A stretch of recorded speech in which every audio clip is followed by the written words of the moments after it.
El abogado y escritor ceutí ha ofrecido una visión intimista del expresidente Adolfo Suárez en relación a nuestra ciudad, dentro de las jornadas sobre la transición política en Ceuta, Norte de África y el Estrecho de Gibraltar, organizadas por el Instituto de Estudios Ceutíes. Campos explicó algunas de las anécdotas y pensamiento de Suárez, a través de las distintas reuniones que tuvo con él. Voy a contar cosas que o hemos vivido o sabemos ya, porque toda la transición que hemos vivido en Ceuta, pues lo sabemos, ¿no? Pero ahí tuve varios encuentros personales con Adolfo Suárez y hay algunas confidencias y algunas cosas que yo creo que pondrán una nota nueva en eso que todos hemos sabido o hemos vivido, ¿no? En resumen, del tema, yo creo que Ceuta pasó por momentos mucho más difíciles que el resto de España. El resto de España vivió la transición, no sabíamos qué iba a ocurrir cuando murió Franco, todo ese problema lo vivió toda España, pero aquí tuvimos la Marcha Verde, tuvimos 4 atentados con bomba, es decir, vivimos una época muy difícil y eso es lo que vamos a explicar en síntesis. Por otro lado, igualmente, calificó de muy importante la visita que hizo Suárez a Ceuta a finales del año 1980, en unos momentos muy difíciles para nuestra ciudad.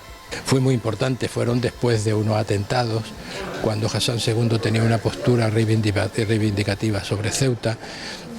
Ceuta había perdido la confianza, la fe, estábamos en momentos muy críticos, ¿no? Y eso es cuando se produce la visita de Adolfo Suárez, que causó un malestar tremendo en Marruecos y que fue una demostración del interés de Suárez por Ceuta. Con posterioridad fue el doctor en Ciencias Políticas y Sociología y autor del borrador del Estatuto de Autonomía de Ceuta, Adolfo Hernández Lafuente, quien analizó la autonomía de Ceuta durante la transición. Hernández Lafuente sentenció que durante esa época de negociación de la Constitución se buscó esa identidad de Ceuta dentro de la Carta Magna. Bueno, yo creo que es muy importante porque el origen de todo nuestro periodo histórico, tanto el de España en su conjunto como el de Ceuta, comienza ahí, en los años de la transición. Y cómo se planteó el tema es tan importante que la contemplación de cómo está Ceuta hoy en día en la Constitución se debe precisamente a las iniciativas y a los acuerdos que en esos años se tomaron.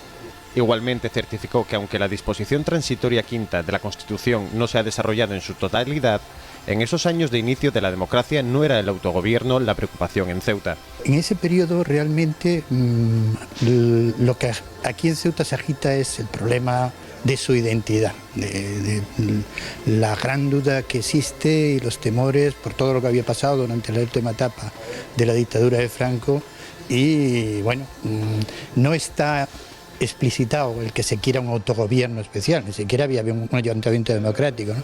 Hasta el año 79.